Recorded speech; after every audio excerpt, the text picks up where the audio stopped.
오늘도 빠숑의 세상 답사기와 함께 빠숑의 재밌는 부동산 이야기 시작합니다. 오늘은 경기도 상승률 1위 광명시가 현재 조정되고 있는 이유에 대해서 살펴보도록 하겠습니다.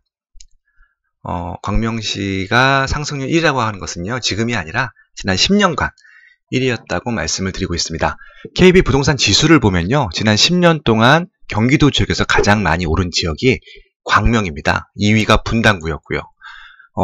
그렇게 잘 나가는 분당구보다도 상승률이 높았던 광명시는요, 그동안 서울의 수요를 많이 받아주는 서울의 배드타운으로서 역할을 했었기 때문에 아주 큰 관심이 있었었고요. 이 매매 상승률도 1위지만 광명시의 전세가율도 꽤 높습니다. 그러니까 이제 전세가율이라는 게 아니라 전세 상승률이요. 거의 70% 정도 올랐기 때문에 지금 실거주 수요도 늘어났고, 그 다음에 미래 가치를 보고 있는 매매 상승률도 늘어난 지역이다. 그 이유는 서울에서 기대하고 있는 주택 수요를 다 충족해 주는 지역이었기 때문에 그렇습니다. 최근 한 달 동안의 부동산 지수입니다. 놀랍게도 광명시가 경기도에서 거의 하위권이에요. 지난 한 달 동안 마이너스 0.59%가 빠졌고요. 이제 이 매매 시세가 빠진 것은 그동안 많이 올랐기 때문에 자연스럽게 좀 쉬어가는 타임, 조정되는 타임이라고 볼 수 있는데, 문제는 실거주 수요도 빠지고 있다는 것들이에요. 그래서 이런 부분들, 왜 그럴까? 그런 것들을 좀 포커싱을 해서 광명시를 좀 정리해 보고자 합니다. 광명시의 한 위상을 보면요, 지금 이게 경기도 현재 평당 아파트 시세인데요, 4위예요. 평당 1,700만원 정도 전후 시장이고요. 네. 그래서 경기도에서는 굉장히 높은 지역 중에 하나입니다. 과천, 성남, 하남, 광명 다음이니까요. 무려 그리고 안양보다도 높은 지역이라고 보시면 좋을 것 같은데요. 1,700만 원이란 금액은요, 지금 서울에서도 거의 이제 그 중위 가까운 쪽에 속하는 가격이라고 보시면 좋을 것 같습니다. 광명시가 철산동, 하안동, 일직동, 광명동, 소화동, 크게 5개 동으로 구분이 되어 있고요. 이 중에서는 철산동이 제일 높고, 하안동, 일직동, 광명동, 소화동 순입니다. 나중에 지도를 통해서 다시 말씀드리겠지만, 철산동은 지금 재개발이 지금 활발하게 이루어지고 있는 지역 중에 하나입니다. 그래서 아마 재개발 아파트 시세가 반영된 수치라고 보시면 좋을 것 같고요. 주요 아파트를 한번 살펴보겠습니다. 철산동에서 이제 광명시에서 가장 비싼 아파트는 지금 철산동에 있는 아파트들입니다. 8, 9, 7, 10, 11. 그러니까 7, 8, 9, 10, 11. 이 5개 단지가 제일 비싼데요. 무려 평당 4천이 넘습니다. 4천만 원 전후 시세를 형성하고 있는데요. 입주 연도를 보시면 아시겠지만 85년도 전후예요. 그러니까 이제 광명시 철산동 같은 경우는 택지개발 지구로서 1980년에 입주한 아파트다라고 봐주시면 될 것 같고요. 30년이 훌쩍 넘었기 때문에 현재 재건축을 추진하고 있다. 그렇게 보시면 좋을 것 같습니다.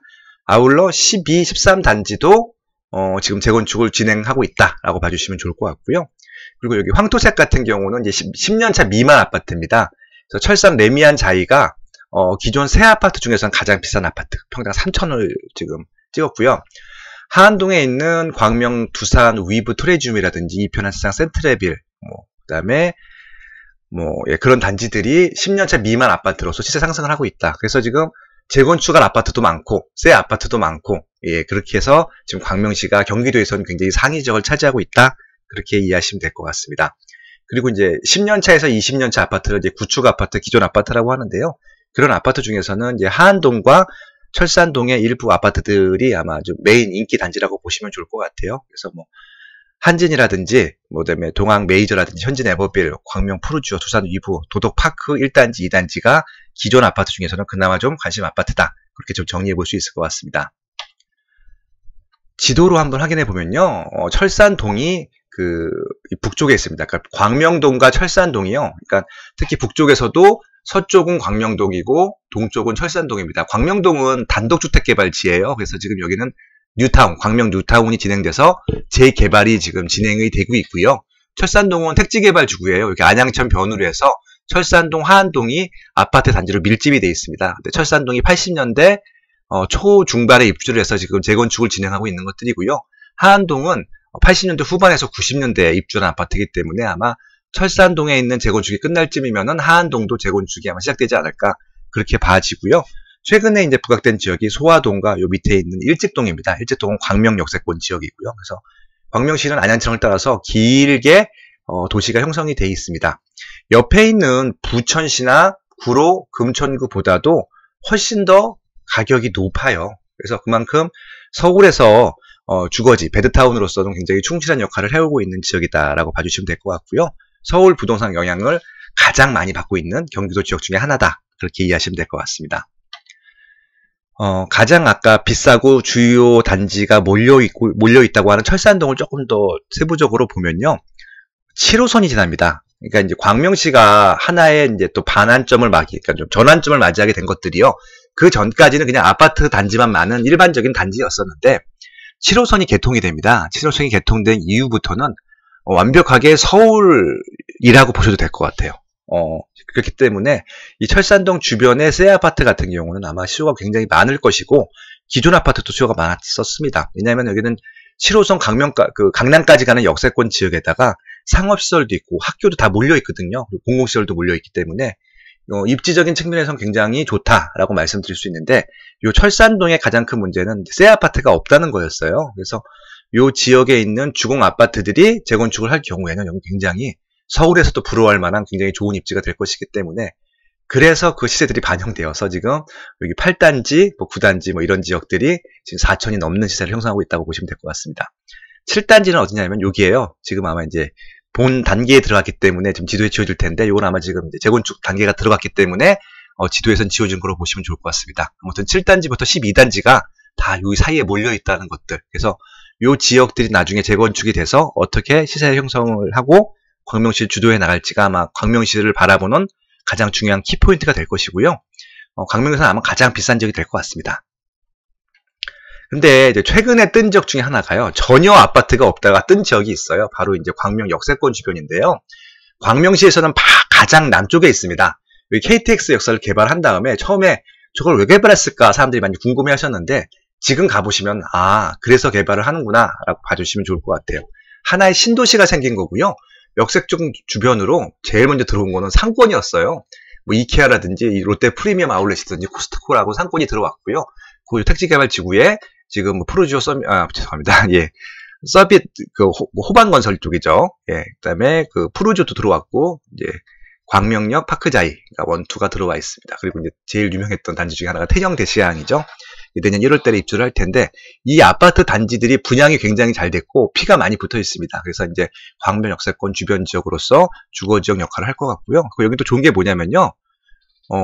여기 지식형 산업단지, 그러니까 이제 일자리가 굉장히 많고요. 그다음에 또 공원 개발도 하고 있고 여기다 또 이제 전철역도 추가 개통을 할 예정이고요. 그러니까 교통 그리고 이제 학교들도 있을 거고요. 교육, 상권, 환경, 일자리, 기타 등등해서 광명시에서는 좀 기존의 철산동이나 하안동이나 이런 쪽은 베드타운 역할을 했었는데 여기 나름대로 업무지구로서 상업지구로서도 역할을 할 것 같아요. 그래서 이제 그런 부분들 좀 눈여겨봐 주시면 좋을 것 같습니다. 그래서 아마 향후에는요, 요 철산동이랑 요 일직동, 광명 역세권 주변이 아마 경쟁을 할 텐데요. 그럼에도 불구하고 기존의 입지가 좋았던 철산동이 새 아파트가 입주하면은 아마 일직동보다는 더 비쌀 것 같아요. 왜냐하면은 이쪽은 서울 쪽 수요를 받아주는 지역이고요. 여기는 이제 자체 수요라고 보셔도 될 것 같아요. 그래서 그런 부분들이 좀 차이가 있기 때문에 지금은 아마 한동안은 이쪽 광명 역세권 지역의 새 아파트 시설들이 더 부각을 받겠지만 이쪽에 철산동 재건축이 끝나게 되면 아마 철산동 쪽으로 조금 더 관심이 더 많이 가지 않겠느냐, 좀 그렇게 좀 정리해 볼 수 있을 것 같습니다. 네, 나중에 결론입니다. 일단 광명시는 지난 10년 동안 꽤 많이 올랐기 때문에 현재 시세가 조정되고 있는 것들은 그동안 많이 오른 것들에 대해서 좀 쉬어가는 타이밍, 휴식기라고 봐주시면 좋을 것 같고요. 문제는 이제 전세가가 빠지고 있다는 것들인데요. 지금 입주 물량이 좀 있죠. 입주 물량이 있고, 최근에 이제 재건축이 진행되고 아파트가 낡다 보니까, 이 지역에서 새 아파트 말고는 실거주할 아파트들이 많지 않잖아요. 그렇기 때문에, 이 주변 지역에 있는, 부천이라든지 금천구라든지 구로구 주변에 있는 새 아파트로 많이 이주를 해가고 있어요. 그렇기 때문에 광명시에서 임차로 살던 전세 수요자들이 많이 빠져나갔다고 봐주시면 될 것 같습니다.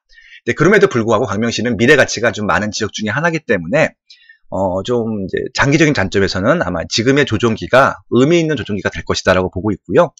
광명시는 철저하게 서울로 보셔야 돼요. 그렇기 때문에 서울 부동산 경기를 그대로 타는 지역이라고 보시면 좋을 것 같습니다. 결국은 광명시가 더 많이 오를지 떨어질지는 그건 오롯이 서울에 달려 있습니다. 서울 부동산 경기가 좋으면 같이 올라가는 것들이고요. 빠지면 다시 떨어지고 그렇게 봐주시면 좋을 것 같습니다. 철저하게 서울 수요이기 때문에 그렇습니다. 네, 오늘은 여기까지인데요. 광명시 얘기의 좀 과거, 현재, 미래를 아시려면 수도권 알짜 부동산 답사기 보시면 좋고요. 8번째, 경기도에서 8번째 이야기로 이제 광명시 얘기를 했습니다. 서울대 불러다오 광명시 얘기를 했고요. 광명시를 푼 책, 거의 유일한 책이죠. 한번 관심 있게 봐주시면 좋을 것 같습니다. 네. 좋아요, 구독, 알람 설정 꼭 해주시고요. 주변 분들한테 추천해 주시면 좋을 것 같습니다. 지금 한 6,000명 정도 구독자가 생겼고요. 2주도 안 됐는데, 빠른 시일 내에 아마 좀 찾던 것 같고요. 10,000명은 아마 곧 넘어갈 수 있을 것 같습니다. 더 알찬 정보를 찾아뵙겠습니다. 아무 때나 올리겠습니다. 예, 아무 때나 틀어놔 주시면 좋겠습니다. 고맙습니다.